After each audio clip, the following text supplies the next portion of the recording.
गुरु, मैं स्वदेश फिर से आपके समक्ष एक नया प्रसंग लेकर उपस्थित हूँ। आशा करता हूँ आपको मेरे पहले वाले वीडियो सारे पसंद आ रहे होंगे। तो देर ना करते हुए चलिए हम लोग आगे बढ़ते हैं।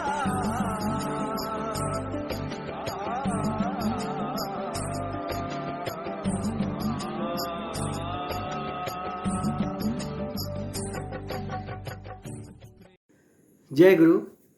आज हम लोग जानेंगे ठाकुर जी का अपने माँ के प्रति जो प्रगाढ़ निष्ठा और भक्ति, अपनी माँ को सर्वदा दुख से व्यथा से दूर करने के लिए निरंतर चेष्टावान और इच्छा, यही उनके जीवन का एकमात्र सार था। और इसीलिए ही वे सर्वतोभाव से माँ को प्रसन्न करने के लिए ही, माँ को व्यथा से मुक्त करने के लिए ही, पीड़ा से मुक्त करने के लिए ही जगत में प्रतिष्ठा पाए। यही उनके जीवन का चरित्र है कि मातृभक्ति अटल जो तो सही छेलेर हुए कृति तो ठाकुर जी का ऐसा ही एक जीवन प्रसंग। घर में अभाव की परिस्थिति, अत्यंत ही अभाव, ऐसा अभाव कि 2-3 दिन तो बिना शाम को खाए हुए मध्य सोना पड़ता था। ऐसी परिस्थिति में माँ जो है घर का पूरा बोझ उठाई हुई है, कैसे घर चलेगा, कैसे घर का दायित्व मध्य वहन होगा, सब कुछ बोझ उठाते हुए होने के पश्चात भी जब ऐसे विकराल गंभीर अभाव की अवस्था में कैसे घर परिवार को संभाले, माँ व्यथित हो पड़ती थी। और इस व्यथा को, माँ की व्यथा को देखकर ठाकुर जी सहन नहीं कर पाते थे। और एक दिन ऐसे ही असहनीय अवस्था में कोने में जाकर क्रंदन करने लगे, आंसू गिराने लगे। माँ माँ पीड़ा से मुक्त करो माँ, ऐसा करके चित्कार करने लगे। और उनके इस चित्कार से मानो पूरा जो विश्व है वह कंपित हो रहा हो। उनके इस चित्कार से पशु पक्षी, स्थावर जंगम, हवा, पेड़ पौधे, जो कुछ भी है सब कंपन से भर उठे थे। और उसी कंपन की अवस्था में जैसे माँ महामाया, माँ महाकाली उपस्थित हो गई और बोलती हैं, उन्हें आश्वासन देती हैं कि चिंता ना करो, तुम्हारा दुख का तुरंत ही निवारण होगा। और उन्हें पायस खीर मध्य खिलाती हैं और उनको आश्वासन देके शांत मध्य भी करती हैं।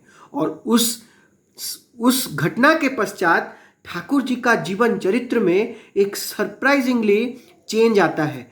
पूरे घर के दायित्व को भार लेने के लिए और भी हवा की तीव्र गति से बढ़ चलते हैं। कैसे क्षण क्षण में माँ के पीछे भागते थे, कैसे क्षण क्षण में माँ को सेवा देने के लिए तत्पर, किस बात की कमी है उसको परिपूर्ण करने के लिए तत्पर, कैसे घर में जो अभाव है वह दूर जाएगा उसके लिए कार्यरत होने को तत्पर। इसके लिए वह निरंतर चेष्टावान होते गए। हाथ पसार कर सिर्फ नहीं बैठे, किंतु कर्म के माध्यम से अपने अभाव को दूर करने के लिए निरंतर प्रगतिशील हो उठे। और ऐसी ही अवस्था में एक घटना होती है। घर में एक दिन लकड़ी न था, जलावन न हो तो माँ रसोई कैसे करे। लकड़ी की फिक्र में पड़े अनुकूल चंद्र। ठाकुर जी लकड़ी कहाँ से आएगा इसकी चिंता में पड़ जाते हैं। एक आदमी से कह सुनकर लकड़ी कटवाई और उसी से बोझा बंधवाकर अपने सर पर लदवा दिया। कुछ दूर जाते न जाते पैर डगमगाने लगे। आखिरकार एक कोमल हृदया, कोमल शरीर का बालक, जो कि बहुत ज़्यादा वयस्क का भी ना हुआ हो, 5 से 6 साल के वयस्क का बालक के ऊपर जब लकड़ी का भार जब दे दिया जाए तो कैसे उसको लेकर जा सकता है, कितने दूर लेके जा सकता है। लेकिन उस अवस्था में भी उस लकड़ी के बोरे को उठाकर चलने लगे और चलते चलते बोझ के मारे सर गले के भीतर धंसने लगा था उनका। कोमल किशोर बालक भारी बोझ ढोए तो कैसे। पैर उखड़ता जा रहा था, टप टप पसीना चू रहा था, दांत भींचे फिर भी एक एक करके डेग बढ़ाते जा रहे थे। इतनी कठिन परिस्थिति में भी इच्छा शक्ति को प्रबल रखते हुए अपने कदमों को डग डग बढ़ाए जा रहे थे। दिन में तारे दिखने लगे थे उनको। चिल्ला पड़े, माँ रे, अब तो एक डेग भी नहीं चल पाता, आह रे प्राण निकले। अकस्मात उसी समय माँ चिन्मयी, माँ महामाया, माँ काली उपस्थित हो पड़ती है। संतान की पुकार सुनकर वह कैसे बैठी रहती, पीछे से बोझा को अपने हाथों पर उठा लिया और ढोते हुए घर तक पहुंचा गई। उनकी पीड़ा की अवस्था में माँ सर्वदा उनके साथ थी और उनके स्वयं उनके बोझा को उठाकर उनके घर तक पहुंचा दिया। वास्तव में ठाकुर जी से पूछा मध्य भी गया था कि जो केक्यूल है, जिन्होंने बेंजीन एक्चुअली जो हम लोग फिनाइल वगैरह यूज़ करते हैं उसमें एक केमिकल कंपाउंड है, ऑर्गेनिक केमिकल कंपाउंड है, उसमें यूज़ होता है वो। तो उसका जो रिंग स्ट्रक्चर है केमिस्ट्री में वो गोलाकार है, राउंड है। उस समय ठाकुर जी से पूछा गया था कि केक्यूल जो है, उन्होंने बोला था कि जब उनको रिंग स्ट्रक्चर ऑफ बेंजीन दिखा था कि मुझे दिखा था एक सांप जो है अपने पुच्छी को पकड़ के गोल गोल गोल गोल चक्कर काट रहा है। तो ठाकुर से पूछा गया क्या वास्तव में ऐसा है, ऐसा हो सकता है? ठाकुर जी बोलते हैं मनुष्य का मस्तिष्क अगर किसी वस्तु विशेष पे बहुत गंभीर रूप से केंद्रित अगर हो जाए तो वह उसके सूक्ष्म अणु परमाणु के लेवल पे के स्तर पे भी वह उसका दृष्टि देख सकता है। सोचिए, यह तो अणु परमाणु की बात है, लेकिन एक स्पिरिचुअल रीम जहाँ पर देवी देवता माँ महामाया का जो रीम है वह अणु परमाणु के भी परे है। सोच सकते हैं एक तरह से वे शब्द ध्वनि के माध्यम से ही या ज्योति बिंब के माध्यम से ही वे प्रकाश पाते हैं। तो अणु परमाणु को विच्छेद करते हुए, को भेदते हुए ठाकुर जी स्वयं शब्द भेदी, उनके कुंडली से निकला था शब्द भेदी यानी पेनिट्रेटर ऑफ साउंड। तो शब्द को जो भेद सकता है, अपने भक्ति के बल पर उन्होंने माँ महाकाली को तो अपने पूर्व जन्म में ही प्रसन्न करके रखा था और इस जन्म में उसका निशान हम लोग को एग्जाम्पल के तौर पर देखने को मिल रहा है कि जब बोझ उठा नहीं पाते थे तब माँ महामाया आके, माँ महाकाली आके उनके बोझ को वहन करती थी, उनको घर तक पहुंचाती थी। इनफैक्ट दुख की परिस्थिति में भी माँ महाकाली आकर उनको आश्वासन देती थी और खीर खिलाती थी। ऐसे है ठाकुर जी का चरित्र। जो उनको नहीं समझ पाया है वह बहुत ही दुर्भागा है, और जो उनको समझ पाया है जन्म जन्मांतर का भाग्य, अपने पितृपुरुषों के भाग्य को लेकर महाभागी बनकर स्वयं इस बार अवतारी पुरुषोत्तम परम आनंद श्री विग्रह को समझ पाया है, को जान पाया है। और सबसे बड़ी बात है कि उनको प्रेम करने का जो भाग्य वह एकत्रित कर पाया है। ठाकुर जी का यह जीवन का एक अंश उनका। और ऐसी एक अवस्था में एक दिन और एक घटना बीतती है। लकड़ी न रहने के कारण माँ बहुत ही परेशान हो गई थी। बरसात का दिन था, समस्त लकड़ी भीग गई थी। बाहर के गौशाले की कुटिया में ठाकुर जी सूखी लकड़ी का कुंदा देखे थे। चुपके से कुल्हाड़ी उठाकर चीरने लगे। माँ के कष्ट लाघव करने के उतावले में किसी आदमी को बुलाया भी नहीं। दूसरे आदमी सर्वदा मतलब आत्मशाली, सर्वदा स्वतंत्र, किसी पे सेल्फ डिपेंडेंट नहीं, हमेशा सेल्फ डिपेंडेंट।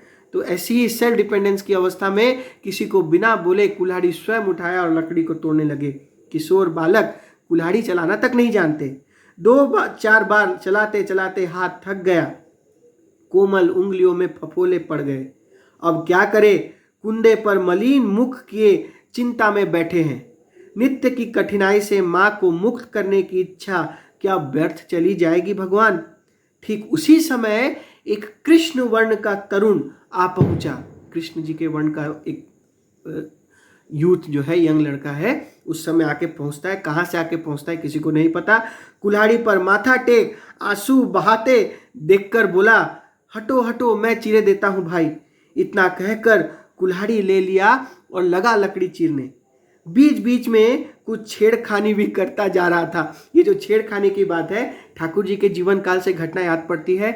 जब पद्मा नदी के तीर पे बैठकर नाम करते थे, बरगद के पेड़ के नीचे बैठकर नाम करते थे, उसी समय नाम करते समय उनको अनुभव होता था कि एक कृष्ण वर्ण का व्यक्ति आके उनके बगल में बैठ के बांसुरी बजा रहे हैं। और उस गंभीर अवस्था में, उस चेतन समुत्थान, महाचेतन समुत्थान की अवस्था में ठाकुर जी उस कृष्ण वर्ण के आदमी को बोल रहे हैं, जाओ अभी बांसुरी मत बजाओ, मुझे नाम करने दो, मुझे परेशान मत करो। तो यहाँ से ज्ञात होता है कि नाम करते समय, इनकी पीड़ा को हरते समय स्वयं भगवान श्री कृष्ण उपस्थित होते थे ठाकुर जी को पीड़ा मुक्त करने के लिए। ठाकुर जी के बारे में कबीर का यह दोहा भी एग्जाम्पल है कि कबीर जो बोलते हैं, कोटि कोटि कृष्ण जहाँ शीश झुकोई, कोटि कोटि नारायण जहाँ हाथ जोड़ोई, कोटि कोटि ब्रह्मा जहाँ वेद पाठ करोई। मतलब वास्तव में ठाकुर जी जो जिस धाम से आए हैं, जिस धाम के मालिक है, वहाँ पर कोटि कोटि श्री कृष्ण मध्य इनके सामने शीश झुकाते हैं। और उसका जीवंत उदाहरण ठाकुर जी की अवस्था में जब उनको लकड़ी चीरना पड़ रहा था, श्री कृष्ण स्वयं उपस्थित होकर उनको सहायता करते हैं, उनके लकड़ी को चीर देते हैं। और सबसे बड़ी बात यह है, अगर कोई वह असाधारण या स्ट्रेंज पुरुष रहता तो इनके साथ छेड़खानी ना करता। बीच बीच में इनको जानता भी नहीं है, परंतु छेड़खानी मध्य कर रहा है, लिखा भी हुआ है साफ साफ, बीच बीच में कुछ छेड़खानी भी करता जा रहा था। किंतु आपने उत्तर में एक शब्द ना कहा। अंत में बांध बूंद कर वह लकड़ी घर तक पहुंचा गया। इतने पर भी उस उपकारी बंधु के प्रति एक बार आंख उठाकर न देखा। ठाकुर जी जो श्री कृष्ण है, उनके घर तक लकड़ी पहुंचा के आए, लेकिन ठाकुर जी इतना उपकार के पश्चात भी एक आंख उनको उठा के नहीं देखते हैं। तो हम लोगों को जीवंत पता चलता है ठाकुर जी प्रत्यक्ष रूप से हैं कौन? दयाल धाम के मालिक, उस राधा धाम के मालिक, जिन्होंने राधा को संपूर्ण रूप से जाना हो, माँ राधा को संपूर्ण रूप से प्राप्त किया हो, उनको बोध करके उनकी ही शक्ति को लेकर इस बार अवतरित हुए हैं मनुष्य कल्याण के लिए, मनुष्य उद्धार के लिए। इसीलिए हम लोग को पहचानना है कि कली पुरुष कौन है, सृष्टि के आदि रचयिकर्ता कौन है। इस बार स्वयं मानव अवतार में वह फाइनाइटेसिमल फॉर्म में अवतरित हुआ है, मनुष्य के साथ कीर्तन उपभोग करने के लिए, मनुष्य को कीर्तन रूपी महाआनंद प्रदान करने के लिए। और इसी कीर्तन में मतवाला होकर हम नाचेंगे, अगर उनकी प्रेम भक्ति में विभोर होंगे, किसी के दुख, किसी के जीवन में किसी भी प्रकार का कष्ट, दुख, रोग, पीड़ा कुछ नहीं रहेगा। ठाकुर जी बोल तो रहे हैं, আমি सब কিছু দিতে পারি, की चाहिए बोल, सब कुछ मैं दे सकता हूँ, एक बार भक्ति में आके मेरी भक्ति में विभोर तो हो जाओ। इसलिए भक्ति ही सर्वश्रेष्ठ है। ठाकुर जी ही भक्ति करने योग्य परम पुरुष हैं, आदि पुरुष हैं। हम लोग उनको पहचान गए हैं। इससे बड़ा भाग्य इस जीवन में, अनंत जीवन में और कुछ हो ही नहीं सकता है। आशा करता हूँ आज का वीडियो आपको पसंद आया होगा। परम दयाल सब पर मंगल करे, सब पर मंगल दृष्टि रखे रहे, सबको शांति, स्वस्ति, आनंद प्रदान करते रहे। और हम लोग भी कैसे उनके कर्म में तत्पर होकर उनकी ही प्रतिष्ठा के लिए जीवन में निरंतर अग्रसर रहे, चेष्टावान रहे। जय गुरु।